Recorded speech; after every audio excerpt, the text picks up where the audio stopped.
तो मन रूपी अयोध्या का राजा है दशरथ। इस दशरथ का पुत्र है राम। तो मैंने इस इंद्रिय के, इस राज्य के अंदर राम कौन है? वो हो तुम, जीव।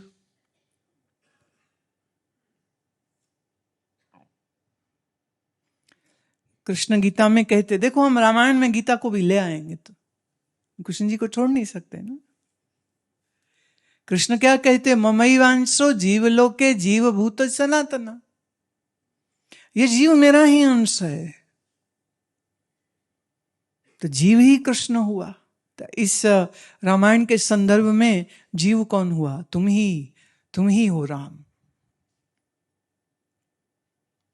और तुम्हारी पत्नी है सीता। सीता मतलब शांति। उसका हरण कर लिया रावण ने। कौन? अज्ञान। अज्ञान रूपी रावण ने तुम्हारी सीता रूपी पत्नी का हरण कर लिया है, और अब इस राम को अपनी सीता लानी है। कहां? अयोध्या में। कैसे लाएंगे? उसके लिए चाहिए श्री हनुमान। श्री हनुमान कौन है? गुरु। बोलो बजरंग बली की। श्री हनुमान कौन? गुरु।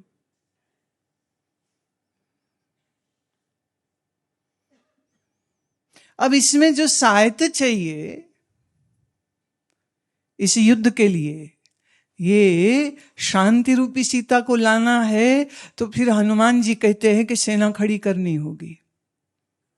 सेना कौन सी है? अहिंसा, सत्य, अक्रोध, अपैशुनम, देवी संपदा की सेना खड़ी करो। और फिर इस अज्ञान रूपी रावण का नाश करते हैं। तो जब अज्ञान रूपी रावण का नाश हो जाता है, और इस अज्ञान रूपी रावण का बेटा है जो, उसका नाम है मेघनाद। मेघनाद कौन है? अहंकार। पहले कौन जाता है? रावण की मेघनाद। तो पहले मनुष्य को अपना अहंकार दूर करना पड़ता। कैसे होगा? तो गुरु रूपी हनुमान जी को थोड़ी गदा चलानी पड़ती है।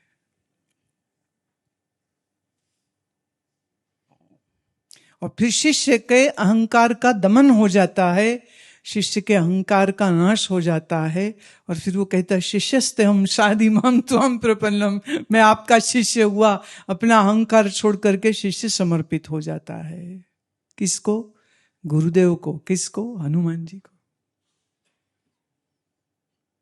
देखिए रामचंद्र जी की पूरी कहानी श्री हनुमान के बगैर पूरी नहीं होती है ना। ऐसे ही किसी शिष्य की कहानी बिना गुरु के पूरी नहीं होती।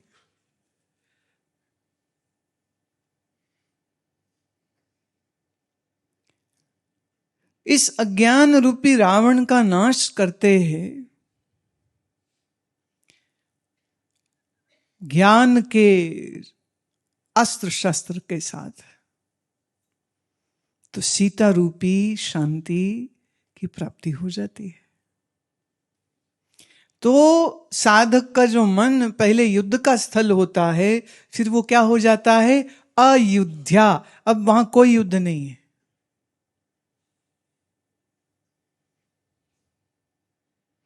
कोई ड्युअलिटी नहीं है, कोई द्वैत नहीं है, कोई लेन देन नहीं है, कोई झगड़ा नहीं, कोई झांसा नहीं है, न राग है, न द्वेष है, न मान है, न अपमान है।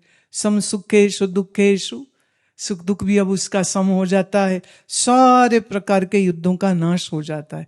तो फिर उस अंतःकरण को ही हम अयोध्या कहते हैं। और दीपावली के दिन मतलब प्रकाश का दीप जगा, दीप जला, अंधकार गया, दीप जला, और रोशनी जो हुई, ये रोशनी का उत्सव, इसी को तो हम दीपावली बोलते हैं। तो एक दीपावली है बाहर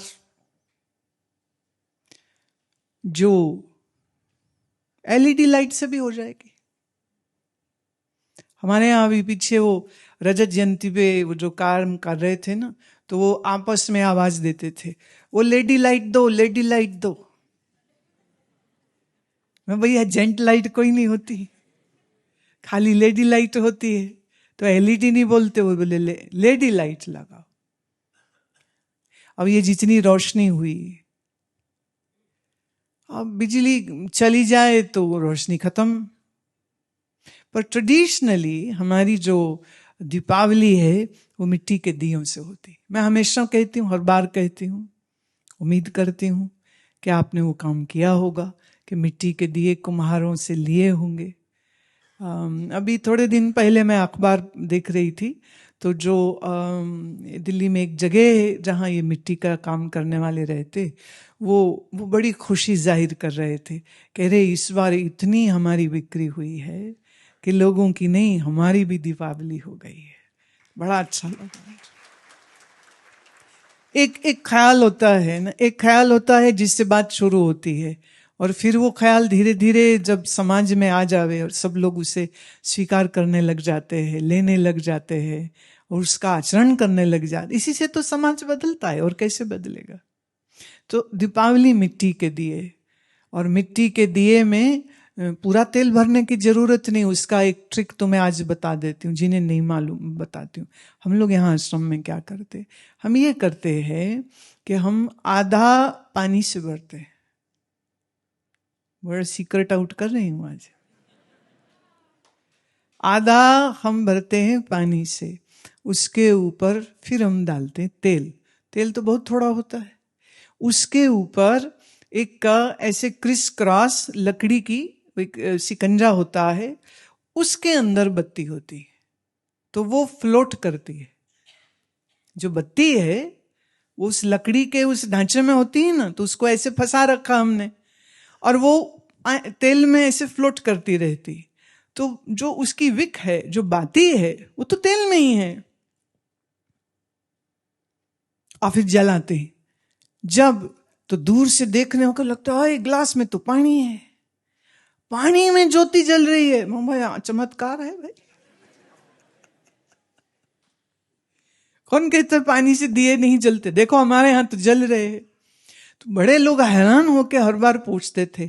मैंने कहा चलो अब रजत जयंती करके हटे हैं, पर्दाफाश इस बात का कर ही देते।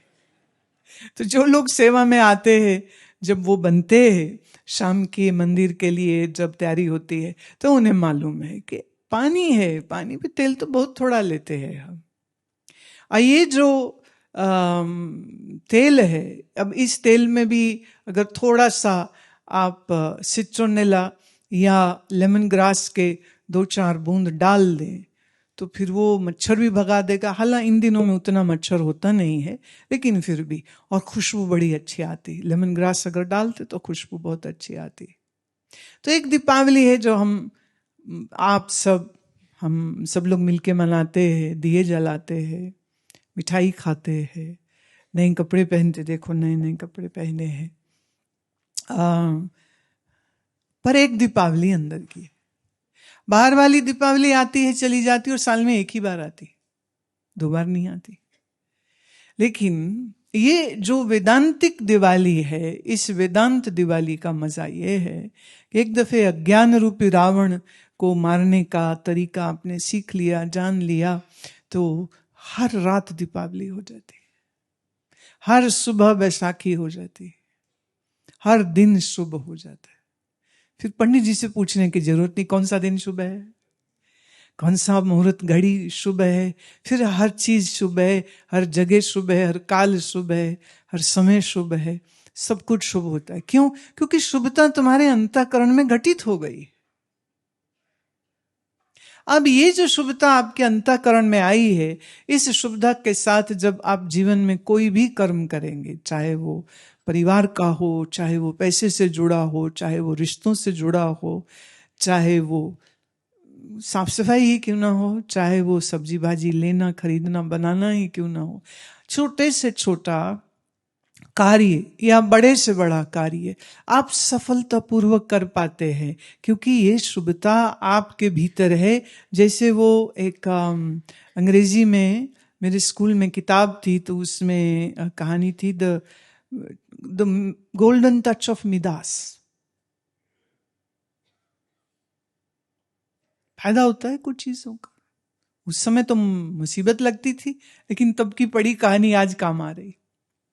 मिदास नाम के एक आदमी ने एक देवता को प्रसन्न करने के लिए बड़ी तपस्या की। देवता प्रकट हुए, बोले क्या चाहिए? कहले ये चाहिए कि आप ना मुझे बस वरदान दे दो, मैं जिसको छूऊं वो सोने का हो जाए। वही 1,00,000, 2,00,000, 10 करोड़, 20 करोड़ मांगू वो भी खत्म हो सकता है। तो आप मुझे ऐसा वरदान दीजिए मैं जिसको छूऊं वो सोने का हो जाए। देवता कहते सोच समझ के मांग रहे हो? बोले हाँ। बोले कुछ और? बोले ना यही चाहिए। ठीक है। बड़ा खुश। चेक करने के लिए संशय आ गया तो उसने रास्ते में जो पेड़ आया वो छुआ, अरे सोने का हो गया।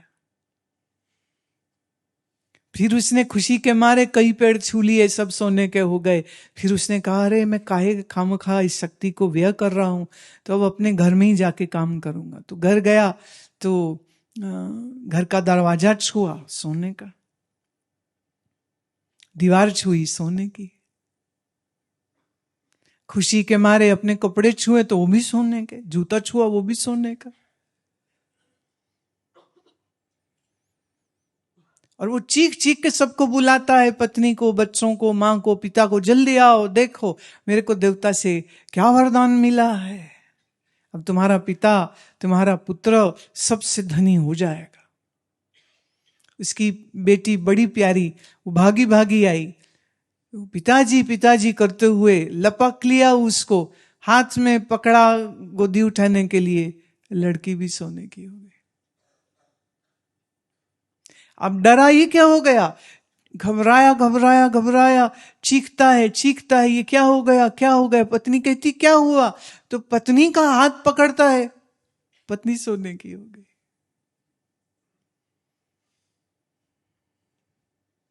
घर सोने का, दीवारें सोने की, दरवाजे सोने के, कपड़े सोने के, पर जब इंसान भी सोने के हो गए तो वो रोए देवता को कि देवता ये वरदान वापिस ले ले, ये मुझे नहीं चाहिए।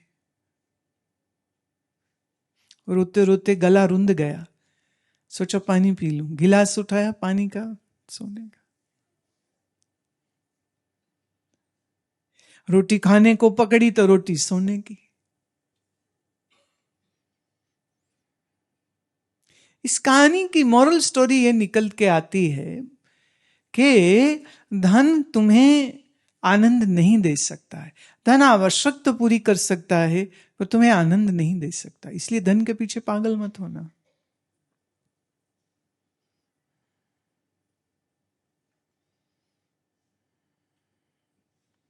रावण को किससे प्रेम था? सोने की लंका से, राइट?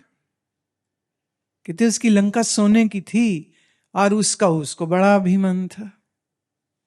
अच्छा, सोना चीज ही ऐसी है, मैं तो देखती हूँ शास्त्रों में तो सब जगह ऐसी इसकी निंदा आती है ना, मैं क्या ही बताऊं।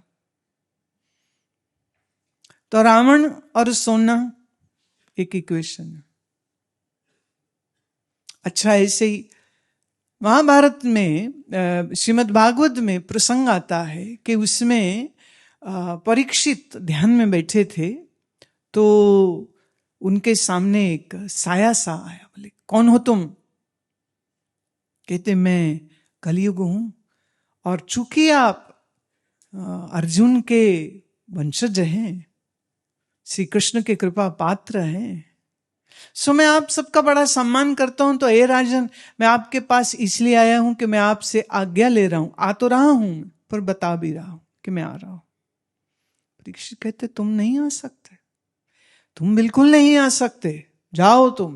बोले मैं जा भी नहीं सकता हूं, काल का नियम है, पूरा करना आवश्यक है। परीक्षित कहता है अच्छा, अगर ऐसी बात है तो मैं तुम्हें सीमित करता हूं, तुम सब जगह नहीं रह सकते। बोले ये भी ठीक, कहां रहूं आप बताओ, आज्ञा का मैं पालन करूंगा। तो वो कहते कि तुम वेश्यालय में रहो, तुम शराब घर में रहो, जहां मद्य सेवन हो रहा हो तुम वहां रहो, जहां दासों को खरीदा बेचा जाता हो तुम वहां रहो, जहां जुआ चले तुम वहां रहो। क्योंकि इस द्यूत ने, इस जुआ ने हमारे परिवार में बड़ी आपदा लाई थी। इससे बुरी कोई जगह हो नहीं सकती, वहीं रहना तुम। जी महाराज आप सारी बुरी बुरी जगह बता रहे हो, कोई दो तो ढंग की जगह बता दो। कहते अच्छा। तो राजा परीक्षित कहते हैं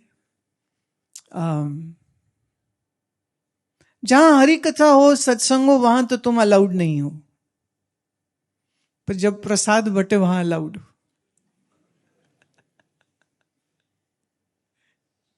तो सारी सभा जो शांति से बैठ के सत्संग सुन रही हो, जहां प्रसाद वितरित होने लगा, देखो फिर जो कलयुग आता।